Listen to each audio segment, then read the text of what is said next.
శ్రావణం mega sale మీ CMR legacy of జ్యువెలరీలో విఏలో 50% వరకు తగ్గింపు. వివరాలకు సంప్రదించండి. సంచలనం రేపిన కూకట్పల్లి సహస్ర హత్య కేసు దర్యాప్తు కొనసాగుతోంది. దానిలో నిందితుడు ఏవేవో చెప్పాడంటూ బయటకు వస్తున్నాయి.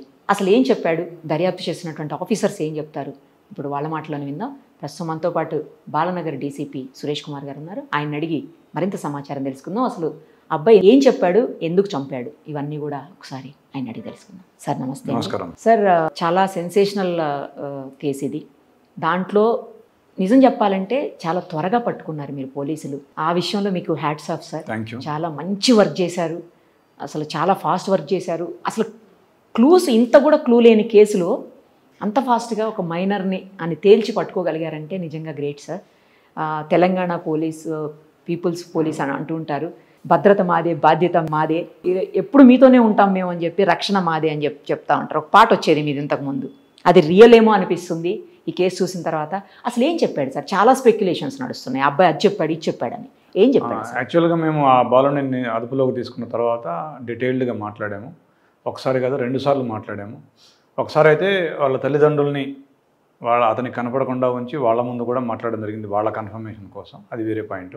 సో ఆ బాబు మాకు చెప్పింది ఏంటంటే, ఆ రోజు మార్నింగ్ ఏం జరిగింది అనేది మొత్తం చెప్పుకుంటూ వచ్చాడు. మార్నింగ్ ఆ పిల్లవాడు స్కూల్కి వెళ్ళినాక ఇతను 8:30 ఆ టైంలో ట్రై చేశాడు వెళ్దామని, కానీ మళ్ళీ డౌట్ వచ్చి ఆగిపోయి మళ్ళీ 9:30 ఆ టైంలో ఆ గోడ దూకి ఇంటికి వెళ్ళాడు. ఎందుకు వెళ్ళావంటే, బ్యాట్ కోసం నేను వెళ్ళాను, ఆ బ్యాట్ అంటే నాకు బాగా లైక్ ఉండేది, ఆ బ్యాట్ ఎట్లాగైనా నా సొంతం చేసుకోవాలనుకున్నాను. ఆ పిల్లాన్ని అడిగాను, కనీసం నన్ను టచ్ కూడా చేయనిచ్చేవాడు కాదు, ఆడిని ఇచ్చేవాడు కాదు. దాంతో ఆ బ్యాట్ ఎలాగైనా నా సొంతం చేసుకోవాలని చెప్పేసి ఆ ఇంట్లోకి వెళ్ళానని చెప్పాడు. కానీ యాక్చువల్లీ ఆ అబ్బాయిని నువ్వు బక్కోడా అని చెప్పేసి చాలామంది తనని టీచ్ చేస్తారని చెప్పి, అందులో ఈ అమ్మాయి కూడా టీచ్ చేసిందని, అందుకోసమే ఆ కసితోటే తను బక్కోడిని కాదు, నేను ఏమన్నా చేయగలను నిరూపించుకోవాలి అని అనుకున్నాడు సమాజానికి, అందుకు చంపాడు అని చెప్పేసి ఏమని అంటున్నారు సార్, నిజమా?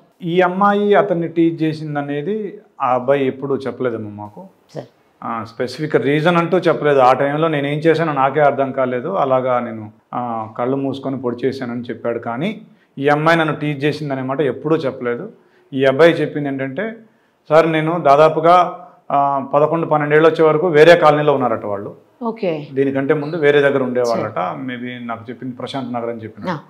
ఆ ప్రశాంత్ నగర్ ఏరియాలో ఉండేవాళ్ళం. అక్కడ ఫ్రెండ్స్ నేను సిఐడి పోలీస్ కావాలని నాకు ఇంట్రెస్ట్ ఉంది అంటే నన్ను ఎగతాళి చేసేవాళ్ళు.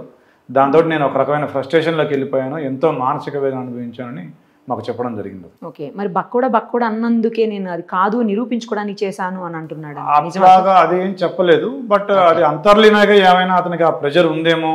ఆ బక్కవుడు అనేది లేదంటే అతను శారీరకంగా బలహీనంగా ఉన్నామని నా ఫ్రెండ్స్ ఎగతాళి చేసేవారు అనేది చాలాసార్లు చెప్పాడు. ఓకే, కానీ అదే రీజన్ అయ్యి ఉండొచ్చు, కాకపోతే లేదండి, అది 100% రీజన్ అని మనం అనుకోవడం లేదు. ఒక రకమైన సైకాలజీలోకి వెళ్ళినాడు. ఈ యూట్యూబ్స్ కానీ, ఓటీటీస్ కానీ, ఈ సస్పెన్స్, ఈ క్రైమ్ థ్రిల్లర్స్ అవి మర్డర్ మిస్టరీస్ అవన్నీ చూసి, ఎస్ దట్ ఈస్ ట్రూ, అతనికి అదే పనిగా ఉండేవాడు. ఓటీటీలు కానీ, యూట్యూబ్లో కానీ ఈ క్రైమ్ సిరీస్ చూడటం అనే పనిలోనే ఉండేవాడు. ఎన్ని చూసుంటాడు సార్? చాలా చూసాను చెప్పాడు. Big number. ఎస్. స్కూల్కి పోకుండా ఎందుకు ఉన్నాడు సార్ అసలు? స్కూల్కి అంటే అతను చెప్పాడు, నేను స్కూల్కి అప్పుడప్పుడు బాగా డుమ్మా కొడుతుండేవాడిని, ఎక్కువగానే డుమ్మా కొడుతుండేవాడిని చెప్పాడు. సో మేబీ ఈ టీవీ చూడడం కోసం కావచ్చు, లేదంటే స్టడీ మీద ఇంట్రెస్ట్ లేక కావచ్చు, క్రికెట్ ఆడ కోసం కావచ్చు, వీటి కోసం. వాళ్ళ ఫాదర్ అసలు ఏం చేయడు, వాళ్ళ మదర్ ఒక్కటే జాబ్ చేస్తుంది. ఆడపిల్లలు 2 ఉంటే వాళ్ళ ఫీజులు కట్టింది, కానీ ఈ అబ్బాయి స్కూల్ ఫీజు కూడా పే చేయలేదు, అందుకే స్కూల్కి రానియట్లేదు అని అంటున్నారు. అది నిజమా సార్? అయ్యి ఉండొచ్చు, ఆ యాంగిల్ మేము వెరిఫై చేయలేదు. మేము కూడా తర్వాత మీరు ఒక యూట్యూబ్ ఛానల్స్ అవి చూసి తెలుసుకున్నది ఇది. అంటే ఆ రోజు స్కూల్కి ఎందుకు వెళ్ళదని అడిగాము. నేను అప్పుడప్పుడు పోను సార్, పోకుండా క్రికెట్ ఆడుకుంటాను, టీవీ చూస్తుంటాను అని చెప్పాడు. ఓకే, ఫాదర్ ఇంట్లోనే ఉంటాడు, ఏమీ చేయడు అని అంటున్నారు సార్. అది మేము కూడా విన్నాము. అది ఫాదర్ అంతకుముందు ఏదో బిజినెస్లు చేసేవాడు, చిన్న జాబులు చేసేవాడు, అవన్నీ బంద్ చేసి ఖాళీగా ఉంటున్నాడు. మేము అడిగినప్పుడు చెప్పింది ఏంటంటే, మేము ఆ మర్డర్ జరిగిన తెల్లారి ఈ పిల్లాన్ని వాళ్ళ ఫాదర్ని క్వశ్చన్ చేశాము. ఎందుకంటే ఆ గోడ డిస్టెన్స్ అవి చూడడానికి వెళ్ళి ఆ 3rd ఫ్లోర్లో ఉన్న అబ్బాయితో మాట్లాడి మళ్ళీ 4th ఫ్లోర్లోకి వెళ్ళి వీళ్ళతో మాట్లాడాము. మాట్లాడినప్పుడు వాళ్ళ ఫాదర్ చెప్పింది ఏంటంటే, నాకు ఈ లైక్స్ అవి కొడితే ఏదో 5 రూపీస్ 10 రూపీస్ వస్తాయని చెప్పారు, ఏదో సమ్ ఆన్లైన్లో ప్రోడక్ట్స్కి లైక్, అది నాకు కూడా అంత కరెక్ట్గా తెలియదు, అది చేస్తూ ఉంటానని చెప్పాడు నాకు. ఇప్పుడు ఈ అబ్బాయి ఆ రోజు యాక్చువల్లీ మన పోలీస్ డాగ్స్ ఉంటాయి కదా, అవి ఆ రోజు అక్కడ వరకు గోడ వరకు వెళ్ళి అక్కడి నుంచి మళ్ళీ మెట్రో స్టేషన్ వరకు వెళ్ళి కూకట్పల్లి మెట్రో స్టేషన్ వరకు వెళ్ళాయి అంటున్నారు. అసలు కూకట్పల్లి మెట్రో స్టేషన్ వైపు ఎందుకు వెళ్ళాయి? ఏదో కుందేలు ఉంది అబ్బాయి దగ్గర, చనిపోయింది, దాన్ని పాతి పెట్టడానికి పూడ్చిపెట్టడానికి అక్కడ పోయాడు అని అంటుంది. నిజమా సార్ అది? యాక్చువల్గా ఏంటంటే ఈ బాబు కూడా మాకు చెప్పింది. నెక్స్ట్ డే నేను ఎప్పుడైతే మాట్లాడానో అప్పుడు కూడా చెప్పాడు, సార్ ఆ రోజు మా కుందేలు చనిపోయింది, కుందేలుకి 11:30కి అట్లా డాక్టర్ దగ్గరికి వెళ్ళాను. నేను వెళ్తే దానికి ఆరోగ్యం బాగాలేకపోతే డాక్టర్ ఇంజక్షన్ కూడా ఇచ్చాడు, కానీ అది చనిపోయింది అదే రోజు. దాన్ని నేను మా సిస్టరు మా నాన్నలు పూడ్చిపెట్టి వచ్చామని చెప్పాడు. అది మన డాగ్స్ వెళ్ళిన ప్లేస్, ఈ అబ్బాయి కుందేల్ని పాతి అది ఇంటి దగ్గరలో పెట్టాడు, మా ఇంటి దగ్గరలోనే పాతి పెట్టాడు, ఇంటికి కొద్ది దగ్గరలోనే పాతి. సో అటు వెళ్ళాయి సార్ డాగ్స్? ఆ సైడ్ వెళ్ళాయి అటు. నెక్స్ట్ ఆ అబ్బాయికి చాలా మంది ఫ్రెండ్స్ ఉన్నారు, వాళ్ళందరూ కలిసి ఈ అమ్మాయిని ఏదో చెయ్యాలి అన్నట్టుగా అనుకున్నారని ఎక్కడో లేదు, ఏమాత్రం చెప్పలేదు. పోనీ ఈ అబ్బాయి ఏమన్నా చేయాలి? అది కూడా అడిగాము మేము. అడిగారా? అది కూడా అడిగాము, ఆ పాయింట్ కూడా అడిగాము. నువ్వేమైనా ఆ అమ్మాయిని ఏదైనా ఆ అమ్మాయి మీద అసాల్ట్ చేద్దాం అనుకున్నావా, లేకపోతే శారీరక దాడి చేద్దాం అనుకున్నావా అని అడిగాము. అడిగితే ఆ అబ్బాయి చెప్పింది, చాచా లేదు సార్, నాకు 2 అక్కలు ఉన్నారు, నేను అట్లా చేయను, నాకు ఆ ఉద్దేశం లేదు ఆ అమ్మాయి మీద అని చాలా బలంగా చెప్పాడు. మాకు కూడా అది నిజమే అనిపించింది. ఎక్కడ మీకు పోస్ట్ మార్టం రిపోర్ట్లో మేము ఫస్ట్ వెరిఫై చేసినది అది. డాక్టర్లు మాకు చెప్పింది అయితే అలాంటి ఏవి ఆనవాళ్ళు దొరకలేదు అని చెప్పినారు. అలాంటిది ruled out, that is ruled out. Post mortem report వచ్చేసిందా సార్? అందులో ఏమని వచ్చింది సార్? ఈ స్టాబింగ్స్ వల్ల జరిగిన ఇంజురీస్ తోటి చనిపోయినట్టుగా, internal injury, internal bleeding and also external bleeding వల్ల చనిపోయినట్టుగా వచ్చింది. సార్ మార్నింగ్ 9:30కి జరిగితే ఆల్మోస్ట్ 12:50కి వాళ్ళ ఫాదర్, అంటే 3.5 hours గ్యాప్ ఉంది. అంత గ్యాప్ ఉండటం వల్లనే ఆ అమ్మాయికి బ్లీడింగ్ ఎక్కువైపోయి చనిపోయి ఉండొచ్చు అని అంటున్నారు సార్. ఆ రోజు అన్నారు, అది నిజమేనా? ఇప్పుడు మనకు అది పోస్ట్ మార్టం రిపోర్ట్ అటాప్సీలో కూడా అదే వచ్చిందా? ఆ అమ్మాయి దగ్గర ఫోన్ ఉండింటే ఇంత ప్రాబ్లం అయ్యేది కాదేమో అని ఒక వెర్షన్ వినపడుతుంది సార్. అది కూడా మనం అనుకోవచ్చు. గబుక్కును ఫోన్ చేసి పేరెంట్స్కి చెప్పేది, ఎవరో ఒకళ్ళు వచ్చేవాళ్ళు కదా, మేము కూడా ఆ పాయింట్ అనుకున్నాం. డబ్బులు పోయాయా సార్? పోలేదు, అసలు ఏమి డబ్బులు పోయాయి అని ఒక వెర్షన్, పోలేదు. డబ్బులకి సంబంధించి మేము తల్లిదండ్రులని కూడా మేము డీటెయిల్డ్గా విచారించాము. వాళ్ళని తల్లిని అడిగాము, తండ్రిని అడిగాము, ఇద్దరిని వేరువేరుగా అడిగాము, కలిపి అడిగాము. అప్పుడు వాళ్ళు మనకు చెప్పింది ఏంటంటే, సార్ డబ్బులు 85,000 రూపాయలు ఉన్నాయి ఇంట్లో, 2 తులాలో 3 తులాలో బంగారం కూడా ఉంది. ఆ బంగారము ఆ డబ్బులు ఇంటాక్ట్గా 1 రూపాయి కూడా పోలేదు. అవన్నీ కూడా తర్వాత ఎవరైతే డిసీజ్డ్ తండ్రి ఉన్నాడో వాళ్ళ బామ్మర్ది, అంటే డిసీజ్డ్ తల్లి యొక్క సోదరుడు, ఆయన తీసుకొని మా స్వగ్రామానికి వచ్చాడని చాలా క్లియర్గా చెప్పారు. సో అసలు ఏమి డబ్బులకి సంబంధించి 1% కూడా ఇందులో ఇష్యూ లేదు. తర్వాత ఆ అబ్బాయి దగ్గర ఫోన్ ఉందంటున్నారు సార్, పెద్ద ఫోన్ అంటున్నారు. ఆ ఫోను అతనికి తల్లిదండ్రులు కొనివ్వలేదట కదా, నిజమేనా? ఎస్, అది ఎప్పుడైతే మేము ఈ బాబుని విచారిస్తున్నామో తర్వాత తల్లిదండ్రులని కూడా వాళ్ళకి ఏదైనా, ఇప్పుడు నార్మల్గా ఏంటంటే చిన్నపిల్లాడు అనగానే మావాడు చేశాడా అనే అనుమానం తల్లిదండ్రులకు రావడం సహజం. దానికోసం మేమేం చేసామంటే, తల్లిదండ్రులు ఈ పిల్లాడిని చూసేటట్టుగా ఒక అరేంజ్మెంట్ చేసి ఈ పిల్లాడితో మేము మాట్లాడాము. ఈ పిల్లాడు అది 3వసారి మేము మాట్లాడడం. ఫస్ట్ 2 సార్లు ఎలా చెప్పాడో అలాగే చెప్పాడు, సీక్వెన్స్ వైజ్గా. ఎలా దూకాడు, ఎన్నింటికి వెళ్ళాడు, బ్యాట్ తీసుకోవడానికి ఎలా వెళ్ళాడు లోపలికి, వస్తుంటే ఆ అమ్మాయి ఏం చేసింది, తర్వాత ఈయనేం చేశాడు, ఎలా పొడిచాడు, ఇవన్నీ కూడా వాళ్ళ కళ్ళ ముందే చెప్పాడు. వాళ్ళు విన్నారు. సో ఆ తర్వాత మదర్ కూడా మాకు కన్ఫ్యూస్ చేసింది ఏంటంటే, సార్ ఇతనికి 2 months బ్యాక్ ఒక మొబైల్ ఫోన్ వచ్చింది, ఎక్కడిది నేను అడిగితే నాకేమీ ఆన్సర్ ఇవ్వలేదు, నేను కొనుక్కున్నా అన్నాడు. డబ్బులు ఎక్కడివి అంటే కనుక దానికి కూడా ఆన్సర్ ఇవ్వలేదు, నాకు కొద్దిగా అనుమానం వచ్చిందని చెప్పి. మరి అలా ఆన్సర్ ఇవ్వకపోతే ఎలా వదిలేశారు సార్? ఆ ఫోన్ ఎక్కడదనేది అయితే వాళ్ళు ఆరా తీయాలే కదా పేరెంట్స్గా, దాన్ని మీరేం క్వశ్చన్ చేయలేదా సార్ వాళ్ళు? అంటే ఇప్పుడు ఒక్కొక్కరిది వాళ్ళ వ్యక్తిగత విషయాలు, ఫ్యామిలీ విషయాలు, సో అది వాళ్ళ వ్యక్తిగతం కదా. అంటే ఇప్పుడు ఆ ఫోన్ వల్లే చాలా ప్రాబ్లం అయింది కదా సార్. యాక్చువల్లీ ఫోనే ఇప్పుడు ఒక రకంగా కారణమే కదా.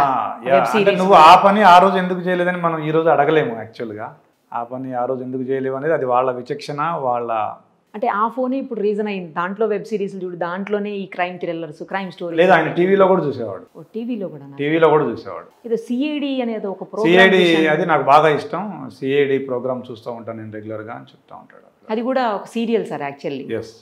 ఒక పెద్ద ఛానల్లో సీరియల్ అది సిఐడి. అది బాగా ఇష్టం ఉంటాయి ఆయన. అదేంటి ముందు మర్డర్లు ఏదో చేసేసినట్టు చూపిస్తారు, తర్వాత దాన్ని ఇన్వెస్టిగేట్ చేయడం. అది మంచి చూపిస్తున్నారు కదా సార్, లాస్ట్లో అది మంచిగా చూపిస్తారు. ఎట్లా సాల్వ్ చేస్తున్నారు పోలీసులు, దాన్ని ఎఫెక్ట్ ఎలా ఉంటుంది, కాన్సిక్వెన్సెస్ ఎలా ఉంటాయి. మరి ఈ అబ్బాయి అది ఎందుకు ఆలోచించలేకపోయాడు? ఎస్, అతనికి ఆ మానసిక పరిపక్వత లేకుండా ఉండొచ్చు. తర్వాత మాకు చెప్పింది ఏంటంటే, అతను ఒకసారి ఆ అమ్మాయి అరిచిన తర్వాత, ఆ అమ్మాయిని తోసేసిన తర్వాత ఇంకా ఒక 5 నుంచి 10 నిమిషాల పాటు నేను ఏం చేస్తున్నానో నాకే అర్థం కాలేదు. ఆ కోపంలో లేకపోతే ఆ ఆవేశంలో, ఆ ఉద్రేకంలో నేను ఇష్టం వచ్చినట్టుగా పొడి చేశానని చెప్పాడు. ఇప్పుడు ఆ అమ్మాయి కనుక లేచి వస్తే డోర్ తీసుకునే ఆప్షన్ ఉంటే ఏమన్నా బతికుండే ఛాన్స్ ఉండేది అసలు? బట్ అక్కడ మనం ఎవరు ఉండి చూసింది లేదు. ఇతను ఎలాగా బిహేవ్ చేశాడు, ఆ అమ్మాయికి ఉన్న పరిస్థితి ఏంటి అనేది, కరెక్ట్. ప్లస్ మొదటగా పొడిచినది ఎక్కడ తగిలింది అనేది వైటల్ పార్ట్లో ఫస్ట్ దానికి ఇది ఉండొచ్చు. Yes, we can't. అక్కడేమి ఘర్షణ జరిగిన వాతావరణం కానీ కింద ఏమి పడినట్లుగా ఏమీ కూడా లేదు లేదు. ఎందుకని మరి అంటే అమ్మాయి చిన్న పాప 10 years. సో దాంతో మేబీ మనం ఇందాక అనుకున్నట్టుగా మేబీ ఫస్ట్ 1-2 సార్లు పొడిచినప్పుడే అది వైటల్ పార్ట్లో అట్లా. పోస్ట్ మార్టం రిపోర్ట్ అయితే ఇది ఒకటే చెప్పింది సార్, లేట్గా అవటం వల్లనే, లేట్ అవటం ఇంటర్నల్ బ్లీడింగ్ అయింది, ఎక్స్టర్నల్ బ్లీడింగ్ కూడా అయింది. ఎన్ని ఉన్నాయి సార్ మొత్తంగా కత్తిపోట్లు? మొత్తంగా కలిపమ్మ మెడ మీద ఒక చిన్నవి ఇవన్నీ కూడా 15, తర్వాత పొట్ట మీద ఒక 3 నుంచి 4, వెనక వైపు ఒక 2, ఈవెన్ తొడ మీద కూడా ఒకటి ఉంది. అలాగా మొత్తం కలిపి ఒక 20 నుంచి 20 to 23. ప్లాన్డ్గానే వచ్చాడా సార్, లేకపోతే నార్మల్గా నైఫ్ తీసుకుని వచ్చాడా? ఆ నైఫ్ ఎందుకు తీసుకెళ్ళావు అనే క్వశ్చన్ కూడా మేము కూడా అడగడం జరిగింది. దానికి అతను చెప్పిన సమాధానం ఏంటంటే, ఎవరైనా కనుక నన్ను చూస్తే వాళ్ళని బెదిరించి వెళ్ళిపోదానికి తీసుకొచ్చానని చెప్పినాడు. కానీ మాకు అనిపించింది ఏంటంటే, అతనికి ఆ ఆలోచన ఉంది, దాడి చేయాలనే ఆలోచన ఉందని మాకు అనిపించింది. అమ్మాయిని చంపేసిన తర్వాత కత్తి కూడా వీళ్ళ ఇంట్లోనే వాటర్ సింక్ దగ్గరికి అడిగాడు. కరెక్ట్, మేము కూడా అది అడిగాము. కత్తి ఏం చేశాడంటే, స్టాబింగ్ చేసిన తర్వాత ఆ కత్తిని అక్కడే వాళ్ళ ఇంట్లోనే కడిగి మళ్ళీ ఆ కత్తిని తీసుకొని వెళ్ళిపోయాడు.